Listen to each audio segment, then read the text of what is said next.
Hello and welcome back to another Doctor Who action figure review, and this time I'll be looking at a set that is long overdue. After 4 long years of waiting, we finally have a Fugitive Doctor figure, and not just that, but she comes with her TARDIS and gun. It honestly feels like some kind of fever dream. This is the latest in the Character Online exclusive releases and is on sale now for $39.99.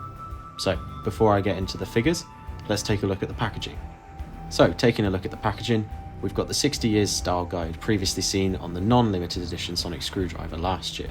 The colours are blue and black, and we've got this really nice slanted cutout on the left which makes the box look a bit more dynamic.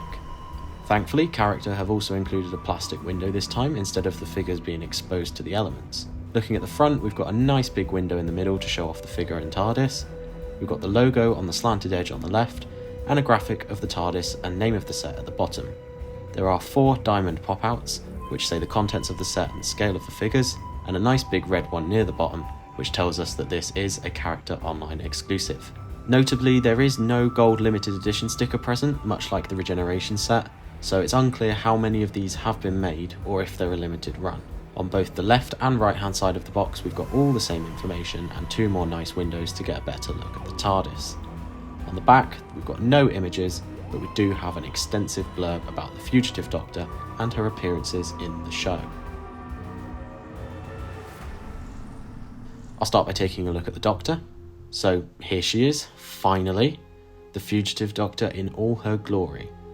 Is it incredibly long overdue? Absolutely. But has it also been done extremely well? Absolutely. So starting with the head, we've got an incredible likeness to Jo Martin. This head has been made in the same way as the 6th Doctor from last year's B&M wave, so instead of applying paint on top, it's been moulded in the skin colour and the extra details have been added on top of that. And it looks even better here than it did last year. The detailing on the hair is excellent and you can see all the individual strands. Moving down, we can see the Fugitive Doctor's distinctive shirt, which has translated really well and I can only imagine must have been a nightmare to achieve because it's so intricate. On top of that, she has her waistcoat, which is a purpley grey colour with gold buttons. And on top of that, we have her overcoat, which is a navy blue with the same gold buttons. The coat has some nice detail of lining and pockets, and 2 buttons on the back. At the end of each arm, you can see that her shirt sleeves are poking out, and again, they look fantastic. The hands have been done the same way as the head. They aren't painted, but rather moulded in the skin colour. Moving to the legs, they're just plain black with some nice creasing detail near the bottom. And then we have her boots, which are very nicely detailed and have been painted in a glossy black. Looking at the Fugitive Doctor's gun, it's been really nicely sculpted. The base colour is grey and there are lots of yellow and silver details. I'm really glad they decided to include it. I could easily see it being dropped for cost, especially with how detailed the paint apps are. But I don't think she'd feel complete if we couldn't display her with her gun.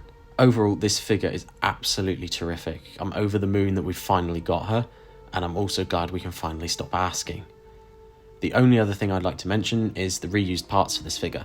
On the surface, it may seem like it's a 100% new figure. I thought this at first too, but actually the core, upper arms and legs down to the shins are all reused from Donna, with the lower legs being retooled to include the Doctor's shoes. I think this is a really great reuse of parts, and some unexpected ones too, but it works really well and it helps to make the figure what it is. Moving on to the other item in the set, we have the TARDIS. From the base up to the police box sign, the sculpting is the same as we've seen on other TARDISes, particularly the 2nd and 3rd Doctors. The signage on this box is slightly different though. The door sign is a cream colour with black text, and the police box sign is a much thicker font than usual and is white on a dark background, and both signs have a slightly dirty wash over them. The box as a whole is a really nice blue, one that I don't think we've really seen before. The windows, while the same sculpt, have now been sprayed white from the back, which gives it a really nice look and means they stand out compared to the usual grey of the classic boxes. Above the police box signage is where the physical changes have been made though. We've now got this little groove between the signage and the roof, which is very nice and is more accurate. The roof itself is a whole new piece, and rather than being flat, is now actually a gradual slant up to the lamp. Speaking of which, the lamp is a slightly new model, and while it's not totally accurate, it does the job nicely. Unfortunately, this TARDIS is non-electronic, but at this price point, I'm really not surprised. The doors open as you expect from a classic box. You push the right one in until it clicks, and just press in the left. And to close them, pull the left one back into place, and push the button on the floor to activate the spring-loaded mechanism for the right-hand door.